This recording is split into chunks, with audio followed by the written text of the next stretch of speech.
जय श्री कृष्ण दोस्तों, राधे राधे। दोस्तों, भगवान श्री कृष्ण कहा करते हैं कि दीपक कभी बोलता नहीं है, उसका प्रकाश परिचय देता है। ठीक उसी प्रकार से आप अपने बारे में कुछ मत बोलिए, बस आप अच्छे कर्म करते रहिए, वही आपका परिचय देंगे। तो फिर आइए श्रीमद् भागवत गीता के इस दौर को आगे बढ़ाते हैं, गीता के सार को आगे बढ़ाते हैं। सेशन नंबर 20 की शुरुआत करते हैं। एक श्लोक के माध्यम से सेशन नंबर 20 की शुरुआत करते हैं और इस कहानी के दौर को आगे बढ़ाते हैं। तो फिर आइए श्लोक पढ़ते हैं। श्लोक बड़ा ही मज़ेदार है, बड़ा ही सुंदर है, बड़ा ही विचारणीय श्लोक है। तो फिर आइए श्लोक पढ़ते हैं। श्लोक कह रहा है, कर्मजम बुद्धि युक्ता ही फलम त्वकत्वा मनीषिणः जन्म बंधन विनिर्मुक्ता पदम गच्छेन्त नामवयम। अब इसका अर्थ पढ़ेंगे। देखिए इसका अर्थ कितना सुंदर दिया हुआ। इसका अर्थ कह रहा है, इस तरह भगवत भक्ति में लगे रहकर बड़े बड़े ऋषि मुनि अथवा भक्तगण अपने आप को इस भौतिक संसार में कर्म के फलों से मुक्त कर लेते हैं। देखिए कितनी सुंदर बात है ना। कह रहे हैं, इस प्रकार वे जन्म मृत्यु के चक्र से छूट जाते हैं और भगवान के पास जाकर उस अवस्था को प्राप्त करते हैं जो समस्त दुखों से परे हैं, जो समस्त दुखों से परे हैं। आप समझ सकते हैं कि भक्ति में कितनी ताकत है, कितनी पावर है। तो फिर आइए आगे पढ़ते हैं, इसका तात्पर्य समझने का प्रयास करेंगे। इसका तात्पर्य दिया हुआ है। कह रहा है, मुक्ति जीवों का संबंध उस स्थान से होता है जहां भौतिक कष्ट नहीं होते, भागवत में कहा गया है। अब देखिए भागवत में क्या कहा गया है। कहा गया है, जिसने उन भगवान के चरण कमल रूपी नाव को ग्रहण कर लिया है जो दृश्य जगत के आश्रय हैं और मुकुंद नाम से विख्यात हैं, अर्थात मुक्ति के दाता हैं, उसके लिए यह भवसागर गोखुर में समाये जल के समान है। देखिए उसका लक्ष्य परम पद है। उसका लक्ष्य क्या है? परम पद है, अर्थात वह स्थान जहाँ भौतिक कष्ट नहीं है या कि वैकुंठ है। वह स्थान नहीं जहाँ पद पद पर संकट हो, जहाँ पद पद पर संकट हो। तो फिर आइए इससे आगे पढ़ते। आगे कह रहा है, अनज्ञावश मनुष्य यह नहीं समझ पाता कि यह भौतिक जगत ऐसा दुखमय स्थान है जहाँ पद पद पर संकट है। केवल अज्ञानवश अल्पज्ञानी पुरुष यह सोच कर कि कर्म से वे सुखी रह सकेंगे, सकाम कर्म करते हुए स्थिति को सहन करते हैं। उन्हें यह ज्ञात नहीं है कि इस संसार में कहीं भी कोई भी शरीर दुखों से रहित नहीं है। देखिए क्या कह रहे हैं। कह रहे हैं कि इस संसार में कोई भी शरीर, कोई भी प्राणी सुखी नहीं है। उसके शरीर में, उसके मन में कहीं ना कहीं कोई ना कोई पीड़ा, कोई ना कोई दुख जरूर होता है। देखिए कितनी बड़ी बात बता रहे हैं ना भगवान श्री कृष्ण। इस संसार में चाहे कोई भी जीव हो, किसी को सुख नहीं है, सबको कष्ट है, सबको दुख है, भगवान श्री कृष्ण कह रहे हैं। तो फिर आइए आगे पढ़ते हैं। संसार में सर्वत्र जीवन के दुख, जन्म मृत्यु जरा तथा व्याधि विद्यमान है। देखिए, किंतु जो अपने वास्तविक स्वरूप को समझ लेता है और इस प्रकार भगवान की स्थिति को समझ लेता है, वही भगवान की प्रेमा भक्ति में लगता है। देखिए फलस्वरूप वह वैकुंठ लोक जाने का अधिकारी बन जाता है, जहाँ न तो भौतिक कष्ट में जीवन है, न ही काल का प्रभाव तथा मृत्यु है। अपने स्वरूप को जानने का अर्थ है भगवान की अलौकिक स्थिति को भी जान लेना।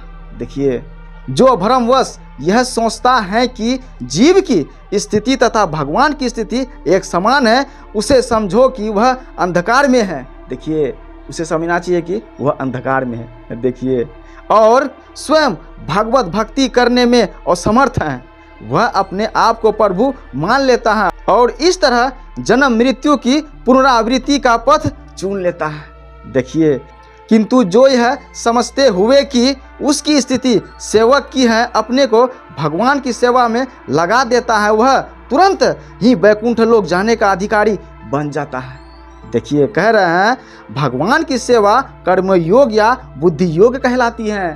भगवान की सेवा कर्म योग या बुद्धि योग कहलाती है, जिसे स्पष्ट शब्दों में भगवत भक्ति कहते हैं, जिसे स्पष्ट शब्दों में भगवत भक्ति कहते हैं। तो फिर आइए इस दौर को आगे बढ़ाते हैं, फिर से एक श्लोक के माध्यम से सेशन नंबर 20 को आगे बढ़ाते हैं। श्लोक बड़ा ही मजेदार है। तो फिर आइए श्लोक पढ़ते हैं। श्लोक कह रहा है, यदा तेह मो कलिलम बुद्धिर्य वेतीत रियस्ति तदा गंतासी निर्वेदम स्रोत वेश्य श्रुतस्य चो। अब इसका अर्थ पढ़ेंगे। देखिए इसका अर्थ कितना सुंदर दिया हुआ है। अर्थ बता रहा है, जब हमारी बुद्धि मोह रूपी सघन वन को पार कर जाएगी तो तुम सुने हुए तथा सुनने योग्य सबके प्रति अन्य मनस्क हो जाओगे, अन्य मनस्क हो जाओगे। अब इसका तात्पर्य पढ़ेंगे। देखिए इसका तात्पर्य कह रहा है, भगवत भक्तों के जीवन में ऐसे अनेक उदाहरण प्राप्त हैं जिन्हें भगवत भक्ति के कारण वैदिक कर्म कांड से विरक्त हो गई। जब मनुष्य श्री कृष्ण को तथा उनके साथ अपने संबंध को वास्तविक रूप में समझ लेता है तो वह सकाम कर्मों के अनुष्ठानों के प्रति पूर्णतः अन्य मनस्क हो जाता है। देखिए भले ही वह अनुभवी ब्राह्मण क्यों न हो, भक्त परंपरा के महान भक्त तथा आचार्य श्री माधव वेदांतपुरी का कहना है। वेदांतपुरी का क्या कहना है? देखिए कह रहा है, हे मेरी त्रिकाल प्रार्थनाओं, हे मेरी त्रिकाल प्रार्थनाओं, तुम्हारी जय हो, तुम्हारी जय हो। हे स्नान तुम्हें प्रणाम है, हे स्नान तुम्हें प्रणाम है। हे देव पितृगण, अब मैं आप लोगों के लिए तर्पण करने में असमर्थ हूँ। अब तो जहाँ भी बैठता हूँ यादव कुलवंशी कंस के हंता कृष्ण का ही स्मरण करता हूँ, कंस का हंता कृष्ण का ही स्मरण करता हूँ, और इस तरह मैं अपने पापमय बंधन से मुक्त हो सकता हूँ। देखिए मैं सोचता हूँ कि यही मेरे लिए पर्याप्त है, यही मेरे लिए पर्याप्त है। वैदिक रस्में तथा अनुष्ठान तथा त्रिकाल संध्या प्रातः कालीन स्नान पितृ तर्पण आदि नव दीक्षितों के लिए अनिवार्य है। देखिए किंतु जब कोई पूर्णता कृष्ण भावना भावित हो और कृष्ण की दिव्य प्रेमा भक्ति में लगा हो तो वह इन विधि विधानों के प्रति उदासीन हो जाता है। देखिए क्योंकि उसे पहले ही सिद्ध प्राप्त हो चुकी होती है।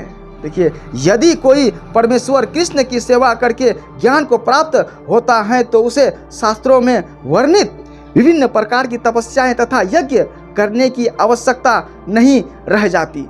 देखिए इसी प्रकार जो यह नहीं समझता कि वेदों का उद्देश्य कृष्ण तक पहुंचना है और अपने आप को अनुष्ठानादि में व्यस्त रखता है, वह केवल अपना समय नष्ट करता है, वह केवल अपना समय नष्ट करता है। कह रहा है, कृष्ण भावना भावित व्यक्ति शब्द ब्रह्म की सीमा या वेदों तथा उपनिषदों की परिधि को भी लांघ जाते हैं। देखिए दोस्तों इससे आगे की कहानी अगले सेशन में यानी सेशन नंबर 21 की शुरुआत करेंगे। तब तक के लिए जय हिंद, वंदे मातरम।